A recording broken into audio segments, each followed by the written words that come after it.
तो नमस्कार दोस्तों, फरी एक बार स्वागत है आपનું લોક જાગૃતિની ચેનલની અંદર।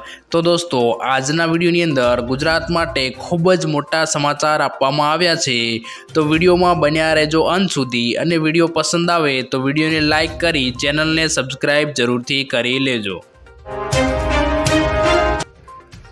तो दोस्तों, पहली हवामान खबरनी बात करिए तो राज्य में धमाकेदार बेटिंग।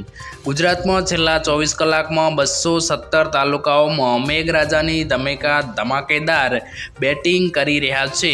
राज्य में छेल्ला 24 कलाक में सौथी वधारे वंथली में 14.5 इंच वरसाद नोंधायो हतो।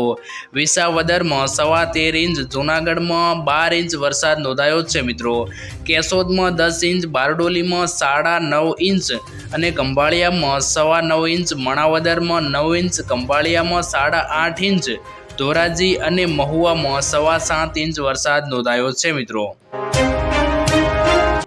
तो दोस्तों, ત્યારબાદના સમાચાર જોઈએ તો ગાંધીધામમાં વીજળી પડતા એક યુવાનનું મોત। વરસાદ કચ્છ સહિત રાજ્યના મોટાભાગના જિલ્લાઓમાં મહેરબાન થયો છે। સમગ્ર રાજ્યમાં મેઘ કહેર થઈ છે। હવામાન વિભાગ દ્વારા રાજ્યમાં સાર્વત્રિક વરસાદની આગાહી કરવામાં આવી છે। ત્યારે ગાંધીધામમાં એક મોટી દુર્ઘટના સામે આવી છે, જેમાં વીજળી પડતા એક યુવાનનું મોત નીપજ્યું હતું। આ યુવાન બાઇક પર સવાર હતો તે દરમિયાન તેની પર વીજળી પડી હતી મિત્રો। तो दोस्तों, ત્યારબાદના સમાચાર જોઈએ તો ચોમાસાની શરૂઆત થતાં રોગચાળો વકર્યો મિત્રો।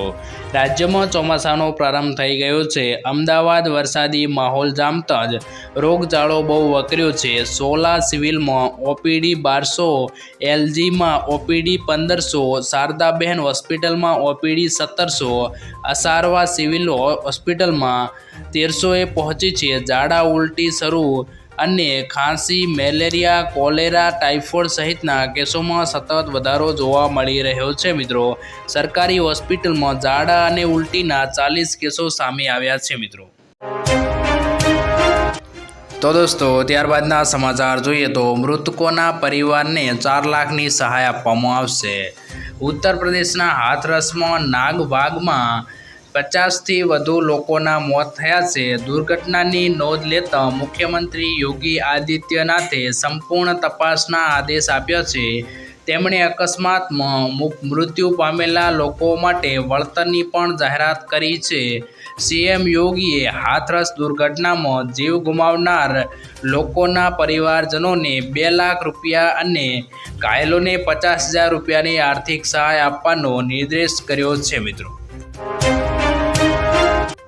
તો દોસ્તો, ત્યારબાદના સમાચાર જોઈએ તો 10,000થી વધુ ખેડૂતોને મળશે સહાય। રાજ્ય સરકારે માર્ચ અને મે મહિનામાં ગુજરાતમાં પડેલા કમોસમી વરસાદના કારણે જે ખેડૂતોને નુકસાન થયું છે તેને સહાય ચૂકવવાની શરૂઆત કરી છે। સરકાર 10,000થી વધુ ખેડૂતોને સહાય ચૂકવશે। માર્ચ 2024માં સાબરકાંઠા, મહેસાણા, ખેડા અને અરવલ્લીના 9,674 ખેડૂતોને કમોસમી વરસાદની સહાય ચૂકવવામાં આવશે। મે મહિનામાં સુરત અને વલસાડ જિલ્લાના ખેડૂતોને વધુ નુકસાન થયું છે મિત્રો। નર્મદા, સુરત અને વલસાડ જિલ્લાના 1,379 ખેડૂતોને સહાય ચૂકવવામાં આવશે મિત્રો। તો દોસ્તો, ત્યારબાદના સમાચાર જોઈએ તો દીકરીઓને 1 લાખ રૂપિયા સહાય મળશે। ગુજરાત સરકાર દ્વારા શરૂ કરવામાં આવેલી વહાલી દીકરી યોજના હેઠળ દીકરીના શિક્ષણ માટે તેમજ દીકરી પગભર બની સમાજમાં સન્માનભેર પોતાનું સ્થાન બનાવી શકે તે માટે સરકાર દ્વારા આર્થિક સહાય આપવામાં આવે છે। વહાલી દીકરી સહાય યોજના ગુજરાત સરકારના મહિલા અને બાળ વિકાસ વિભાગ દ્વારા ચલાવવામાં આવે છે। આ વિભાગ દ્વારા ગુજરાતમાં બાળ અને મહિલા વિકાસ માટે કામગીરી કરવામાં આવી રહી છે મિત્રો। તો દોસ્તો, ત્યારબાદના સમાચાર જોઈએ તો પેટ્રોલ અને ડીઝલ 20 રૂપિયા સસ્તું થઈ શકે છે। આગામી દિવસોમાં પેટ્રોલ અને ડીઝલના ભાવમાં ઘટાડો થઈ શકે છે મિત્રો। સરકાર પેટ્રોલ અને ડીઝલને જીએસટી હેઠળ લાવવા પર વિચાર કરી રહી છે। જો આમ થશે તો પેટ્રોલ અને ડીઝલની કિંમતમાં 20 રૂપિયા પ્રતિ લીટર સુધી ઘટાડો થઈ શકે છે। એટલે કે દિલ્હીના હિસાબે તેની કિંમતમાં 75 રૂપિયા પ્રતિ લીટર થઈ શકે છે. ગઈકાલે શનિવારે નાણામંત્રી નિર્મલા સીતારમણે જીએસટી કાઉન્સિલની બેઠક યોજી હતી, જેમાં નાણામંત્રીએ કહ્યું છે કે કેન્દ્ર સરકાર પેટ્રોલ અને ડીઝલને જીએસટીના દાયરામાં લાવવા માટે તૈયાર છે. મિત્રો તો દોસ્તો, ત્યારબાદના સમાચાર જોઈએ તો મહિલાઓને 6,000ની બદલે 12,000 આપવામાં આવશે. તો ગુજરાતના મુખ્યમંત્રીએ 2 ફેબ્રુઆરી 2024ના રોજ નમોશ્રી યોજના ગુજરાતની જાહેરાત કરી હતી. આ યોજના હેઠળ ગર્ભવતી મહિલાઓને બાળકના પોષણ માટે આર્થિક સહાય મળવામાં આવશે. ગુજરાત સરકારે મહિલાઓને સશક્તિકરણ માટે નમોશ્રી યોજના શરૂ કરી છે. નમોશ્રી યોજના શરૂ કરવાનો મુખ્ય ઉદ્દેશ્ય એવી ગરીબ મહિલાઓને નાણાકીય સહાય પૂરી પાડવાનો છે જેઓ પૂર્વવર્તી છે અને તેમની પાસે પ્રસૂતિ પછીના સમયગાળા માટે પૈસા નથી. અરજદારોને સારા પોષણ માટે મફત પેકેટ ફૂડ પણ મળવામાં આવશે. ગુજરાત નમોશ્રી યોજના 2024માં પોતાની નોંધણી કરાવીને નાગરિકો સરળતાથી આ યોજનાનો લાભ લઈ શકે છે.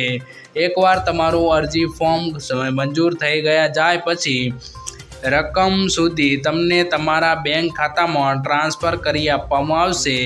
અરજદારો તેમના સત્તાવાર પોર્ટલ પરથી ઓનલાઈન અરજી કરી શકે છે અને જે ટૂંક જ સમયમાં સક્રિય થવાનું છે. મિત્રો તો દોસ્તો, ત્યારબાદના સમાચાર જોઈએ તો ખેડૂતોને 8,000નો હપ્તો. મોદી 3.0 સરકાર ખેડૂતોને આપવામાં આવતી પીએમ કિસાન સન્માન નિધિની રકમ વધારવાની તૈયારી કરી રહી છે. અર્થશાસ્ત્રીઓ અને ઘણા આર્થિક મહાસંઘોએ નાણાં મંત્રાલયોને સૂચનો મોકલ્યા છે, જેમાં કહેવામાં આવ્યું છે કે પીએમ કિસાન ફંડમાં 2,000 રૂપિયાનો વધારો કરવામાં આવે. કેન્દ્ર સરકાર 1 જુલાઈએ સંપૂર્ણ બજેટ લાવવાની તૈયારી કરી રહી છે. બજેટમાં નાણામંત્રી નિર્મલા સીતારમણ પીએમ કિસાનનો રકમ વધારવાની જાહેરાત કરી શકે છે. મિત્રો તો દોસ્તો, ત્યારબાદના સમાચાર જોઈએ તો ગેસના ભાવમાં ઘટાડો.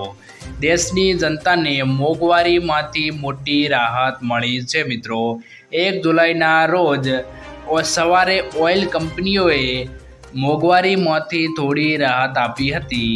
ઓઇલ કંપનીઓએ એલપીજી સિલિન્ડરના ભાવમાં લગભગ 30 રૂપિયાનો ઘટાડો કર્યો છે. મિત્રો એલપીજી ગેસની કિંમતમાં આ ફેરફાર માત્ર કોમર્શિયલ સિલિન્ડરમાં જ થયો છે. ઘરેલું સિલિન્ડરમાં હજુ સુધી કોઈ ફેરફાર વિશે માહિતી આપવામાં આવી નથી. મિત્રો તો દોસ્તો, આજના વિડીયોમાં આટલું જ. જો વિડીયો પસંદ આવ્યો હોય તો વિડીયોને લાઈક કરી દેજો અને વિવિધ ખેડૂત સમાચાર, હવામાન ખબર તેમજ દેશ અને દુનિયાના વિવિધ સમાચાર માટે આપણી આ ચેનલ લોક જાગૃતિને સબસ્ક્રાઈબ જરૂરથી કરી લેજો.